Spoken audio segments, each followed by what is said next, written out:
Какой главный симптом туберкулеза? Сейчас диагностировано в мире 12 миллионов человек болеет туберкулезом. Это опаснейшая болезнь.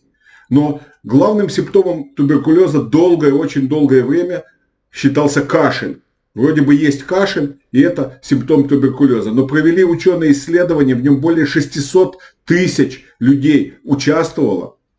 Они проходили скрининг, многие диагностировали туберкулез им из многих стран мира, больше 600 тысяч людей. И только 19% имели кашель, а 80% не имели кашля, имели другие симптомы туберкулеза. Друзья, не ждите кашля, чтобы провериться на туберкулез. Это очень важно. Будьте здоровы, а мои бесплатные мастер-классы на сайте 028.uno. Приходите.